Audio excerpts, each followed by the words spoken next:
¿Y si les dijera que el ataque militar más devastador de 2025 no provino de un misil hipersónico, un bombardero furtivo ni un bombardeo naval, sino de máquinas que cuestan menos que un coche usado? He aquí la paradoja que quita el sueño a los generales. En la guerra moderna, no siempre gana quien tiene las armas más ruidosas. A veces, gana quien sabe susurrar. 22 de octubre de 2025. Un almacén militar ruso con más de 140.000 minas, equivalentes a meses de producción, fue destruido en menos de 10 segundos. No con misiles guiados por satélite, no con fuerzas especiales, sino con 4 drones que pesaban menos que tu equipaje, atravesando defensas diseñadas para detener flotas aéreas enteras. Lo sorprendente, las cámaras de seguridad no captaron nada inusual. El radar detectó fantasmas, y los guardias abrieron la puerta.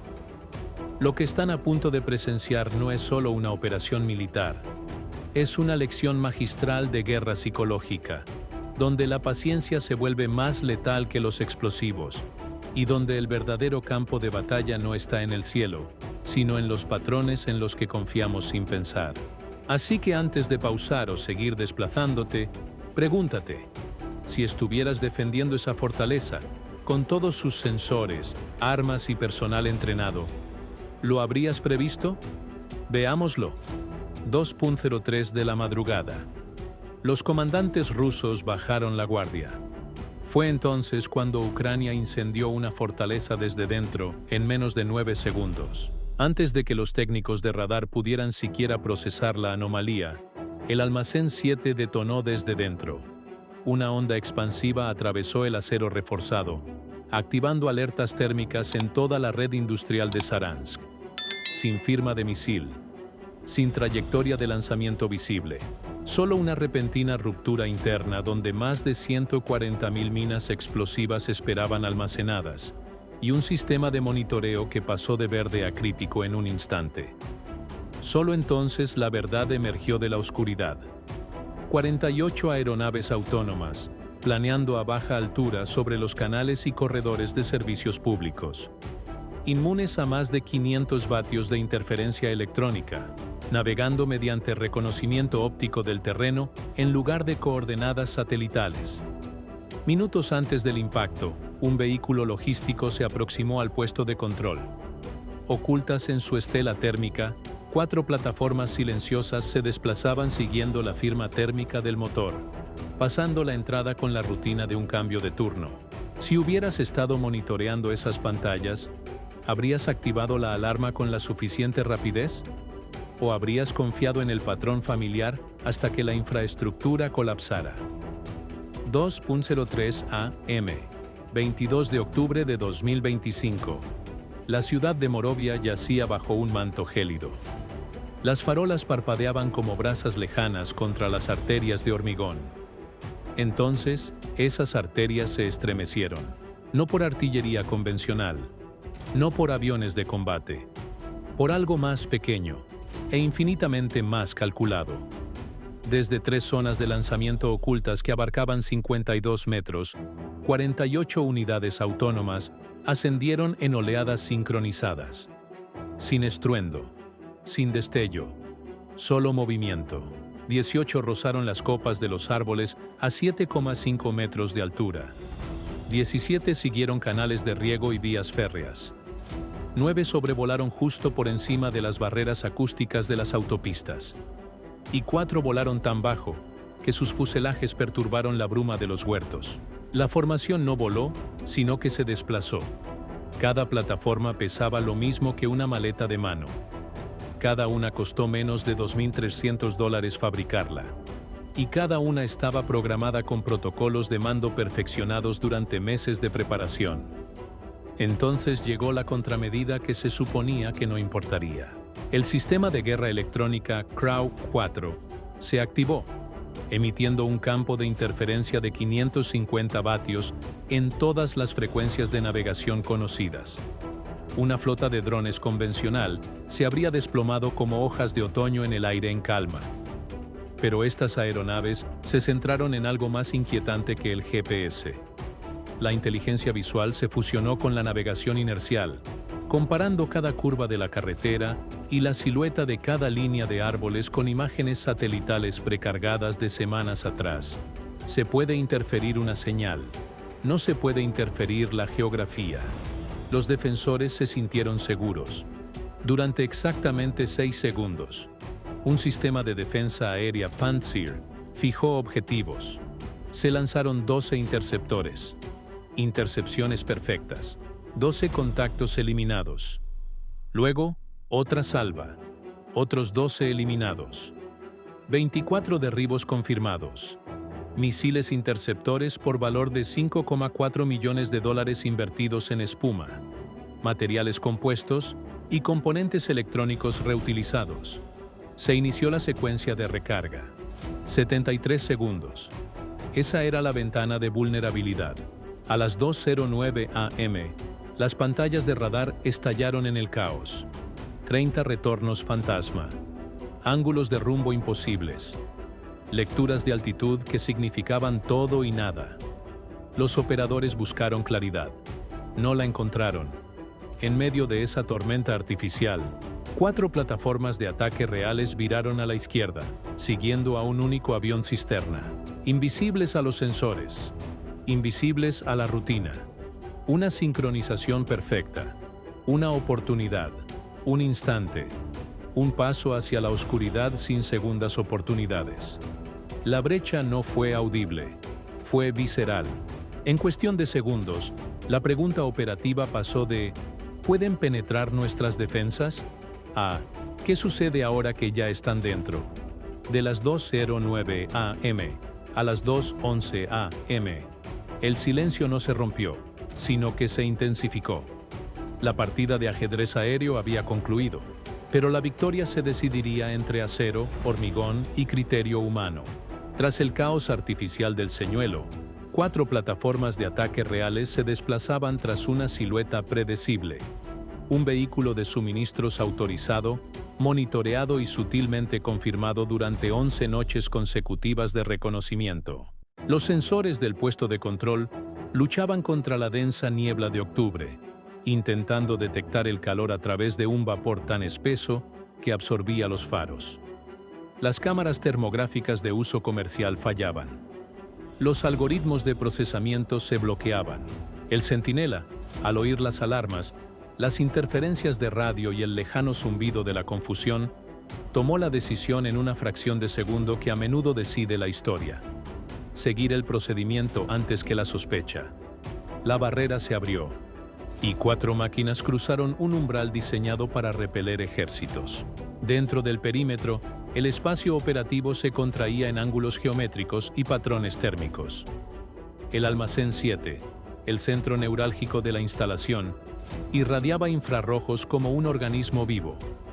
Almacenado en su interior, aproximadamente 145.000 unidades activas, apiladas sobre plataformas de acero y sistemas de almacenamiento automatizados. El coste de fabricación por unidad podría haber sido mínimo, pero ¿el coste de recuperar un mes de producción perdido? Casi $9 millones por semana. 2:10 am y 40 segundos. La primera plataforma impactó, no desde arriba, sino en un ángulo que aprovechó las debilidades estructurales y las uniones de los paneles. La ojiva no estaba diseñada para una destrucción masiva. Estaba diseñada para una colocación quirúrgica, una perforación, un aumento repentino de presión dentro de la envoltura, en lugar de contra ella. Luego, un destello no más ancho que el marco de una puerta estándar. La catástrofe industrial comienza internamente, no externamente. Las estanterías de almacenamiento se doblaron. Las carcasas protectoras fallaron. Los compuestos de ignición superaron sus umbrales de seguridad simultáneamente. Siguió una secuencia de detonación simpática, no aleatoria, sino terriblemente sistemática. Como si la instalación hubiera exhalado toda su esencia en una violenta liberación. Se fue la luz. Los sensores se saturaron. Un incendio que consumió su propio combustible en lugar de propagarse. Y aquí está la pregunta que deben plantearse. Si estuvieran defendiendo esta instalación, ¿Reconocerían que el ataque real ya había tenido éxito? ¿O su atención se mantendría fija en el cielo? Sigan atentos, porque el próximo capítulo no trata sobre llamas. Trata sobre cómo las llamas controlan la infraestructura. ¿Qué sucede cuando una fortaleza descubre que su blindaje es meramente superficial? Comenten abajo. ¿Habrían abierto esa puerta? De 2:11 a.m. a 2:12 a.m. 60 segundos. Pero en esos 60 segundos, la frontera entre seguridad y vulnerabilidad se cristalizó. La batería Pantsir, tras haber descargado 26 interceptores en 115 segundos, 2 por encima de su capacidad estándar debido a un protocolo de alimentación de emergencia, entró en su ciclo de reinicio obligatorio. Enfriamiento térmico, alineación del cañón, recalibración del mecanismo de carga. Una pausa mecánica de 71 segundos. No fue una capitulación, sino un fallo mecánico dentro del sistema de armas. Dentro del almacén 7, las consecuencias del ataque se sucedieron como un efecto dominó. 3 pórticos de soporte internos colapsaron primero, no por las llamas, sino por la redistribución de la fuerza a lo largo de los sistemas de rieles diseñados para ciclos de 16 toneladas, ahora deformados más allá de la tolerancia en milisegundos. Los sistemas de cintas transportadoras del suelo, con una capacidad de 900 unidades por hora, se congelaron en plena operación. Los brazos robóticos de manipulación, 48 en 3 líneas de ensamblaje, se detuvieron por completo. Los motores se bloquearon. Los interruptores térmicos se activaron. Los diagnósticos internos intentaron procedimientos de recuperación. 7 secuencias de reinicio en 24 segundos. Cada una falló bajo alertas de error en cascada. Desequilibrio de carga. Pico térmico. Umbral de riesgo del material superado. Integridad estructural comprometida. El conducto de control B14, la arteria de datos que conecta el almacenamiento con el ensamblaje, se quemó por el estrés térmico. Con él desapareció el 41,2% de la capacidad de enrutamiento. El corredor adyacente B16 quedó bloqueado, interrumpiendo la logística automatizada entre las estaciones de acabado y los palets de salida. La fábrica no solo había sufrido daños, había perdido su sistema nervioso central. Afuera, la unidad de respuesta rápida llegó en 36,9 segundos, 2 segundos antes de lo previsto. 3 vehículos blindados de transporte, un vehículo de mando móvil y un portadrones de emergencia. Sirenas apagadas, motores en ralentí, anticipaban una violación del perímetro, un asalto a la azotea, un adversario visible. En cambio, encontraron un silencio interrumpido solo por los sistemas de alarma internos y el ritmo de un corazón industrial luchando por mantenerse en funcionamiento. La óptica térmica del vehículo líder escaneó el exterior del almacén. 89 de brodensato y en aumento, concentrados alrededor de las estanterías internas, no en las zonas de impacto de la azotea. Los operarios observaron halos rojos que se extendían por el acero, donde el calor nunca debería acumularse. Una instalación construida para procesar 4.000 unidades terminadas al día, ahora presentaba una capacidad de producción nula y una falla del sistema irrecuperable. Ningún muro se derrumbó. Ningún techo se desplomó. Fue la infraestructura la que se rindió desde el centro hacia afuera. Una planta que había estado operativa 5 minutos antes, ahora consciente de su propia parálisis. Mientras los defensores reiniciaban los sistemas de armas en el exterior, la columna vertebral automatizada del sitio, antes calibrada para operar continuamente, aceptó una realidad que ningún guardia podía observar desde la entrada. La producción se había detenido, no pausado. La continuidad se había roto, no retrasado. El inventario futuro había pasado de la producción al vacío. Mucho antes de que ese silencio de 60 segundos definiera un campo de batalla, se desarrolló otro tipo de guerra. Una que se medía en registros de datos, transmisiones interceptadas, registros meteorológicos y una paciencia convertida en arma. La victoria a las 2:11 a.m. no surgió por casualidad. Se fraguó en salas silenciosas iluminadas por mapas digitales y estaciones de monitoreo, donde los analistas rastreaban el comportamiento humano como si fuera un accidente geográfico. Durante 34 noches consecutivas, los equipos de inteligencia documentaron el ritmo de la instalación de Saransk, cambio de turno a las 5:58 am, con una variación de 43 segundos. Un vehículo de suministros llegaba a las 12 noches siguiendo una ruta tan predecible que parecía predecible. Se producían ráfagas de comunicación entre los puestos de seguridad internos cada 6 minutos y 52 segundos. Las rotaciones de guardias se realizaban en equipos de 4 personas, creando constantemente un intervalo de 90 segundos sin comunicación entre los puntos de control. Cada rutina se convirtió en un mapa de vulnerabilidades, cada hábito en un punto de ventaja. Los agentes de inteligencia de señales capturaron más de 917 transmisiones de radio, filtrándolas hasta obtener 11 patrones de autenticación útiles y una frase clave: rotación de puerta confirmada, en espera de entrada. No se trataba simplemente de interceptarla. Se estudió, se ensayó, se replicó y se perfeccionó hasta que el ritmo se convirtió en complacencia. Entonces llegó la meteorología. La niebla no era fortuna, era un criterio fundamental.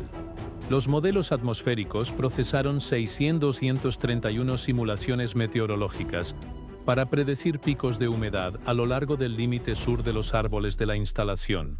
Un patrón de pronóstico, una inversión térmica superficial fría que se formaba entre la 1:40 y las 2:20 de la madrugada, se repetía 4 veces al mes. La ventana de impacto se seleccionó no por inspiración, sino mediante cálculos matemáticos. Los satélites térmicos registraron las firmas térmicas de los sensores perimetrales durante 48 horas continuas, identificando una debilidad crítica. Los nodos infrarrojos de grado comercial, con una precisión de detección de 6 metros, perdían alcance por debajo de los 2 metros en condiciones de humedad densa.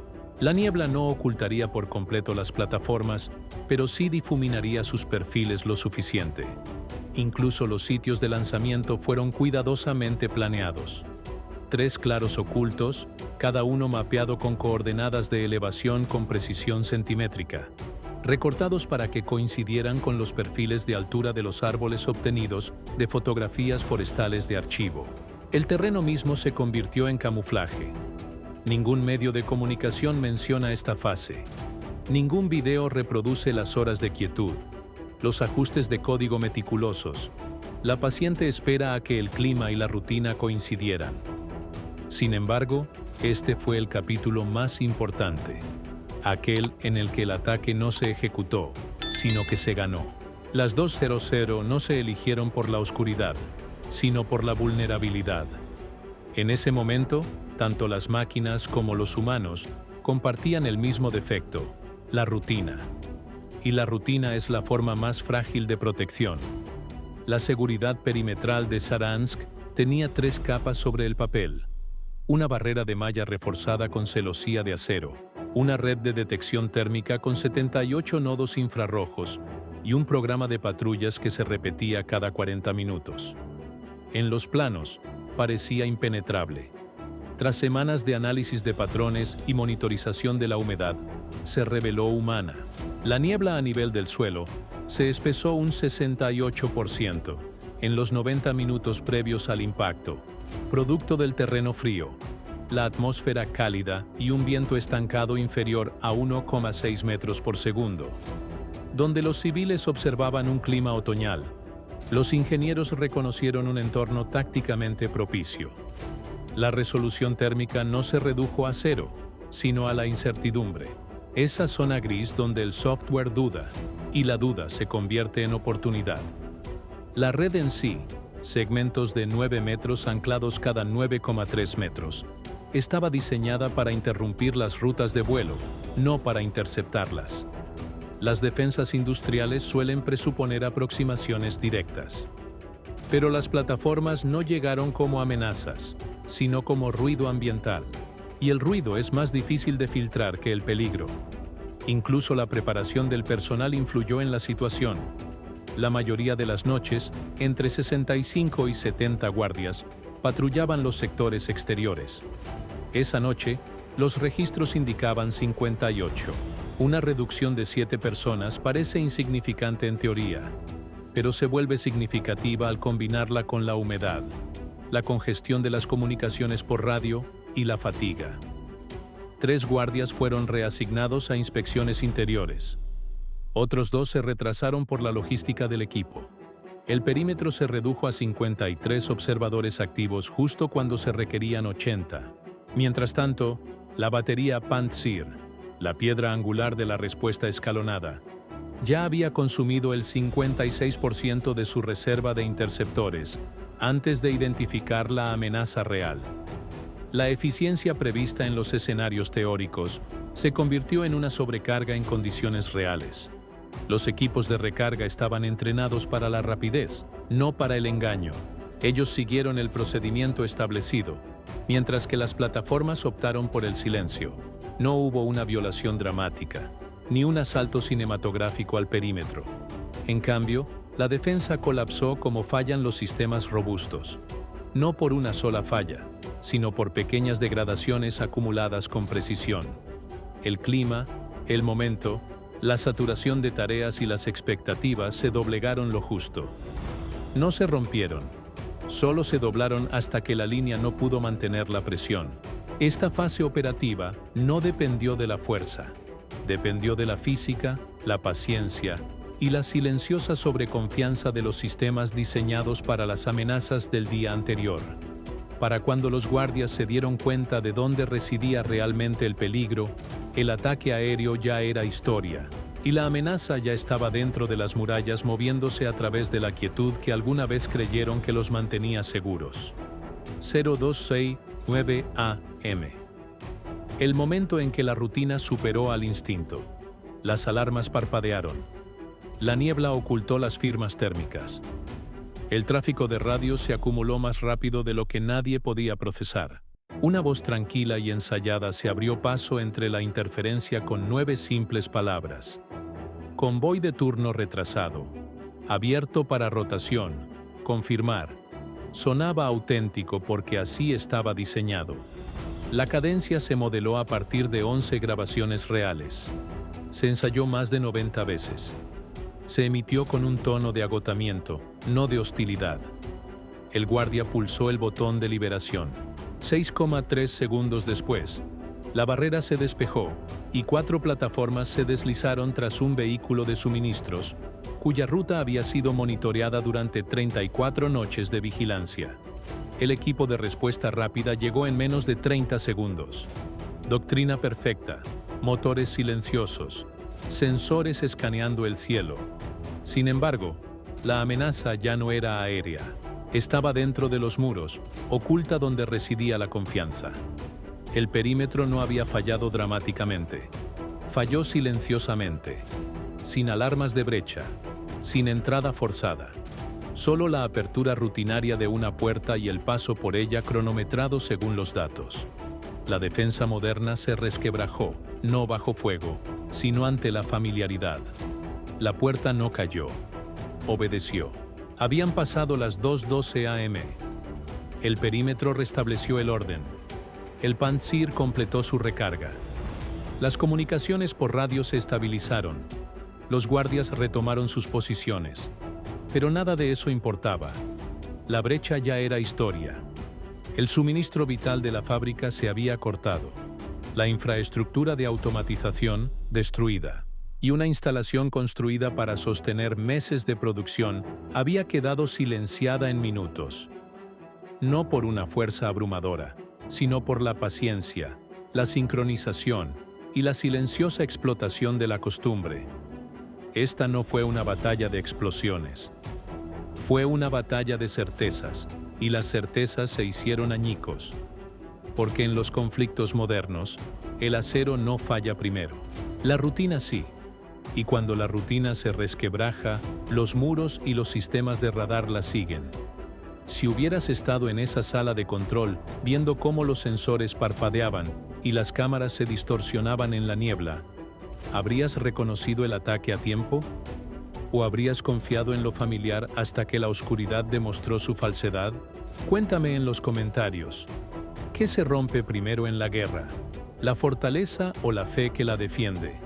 Y si este análisis de la guerra moderna te abrió los ojos a algo nuevo, suscríbete, porque la siguiente historia que les contaremos les mostrará cómo una sola imagen satelital cambió el rumbo de toda una campaña, y por qué los generales jamás lo vieron venir. Hasta entonces, manténganse alerta, sigan cuestionando, y recuerden, en la guerra moderna, el arma más peligrosa no siempre es la que hace más ruido.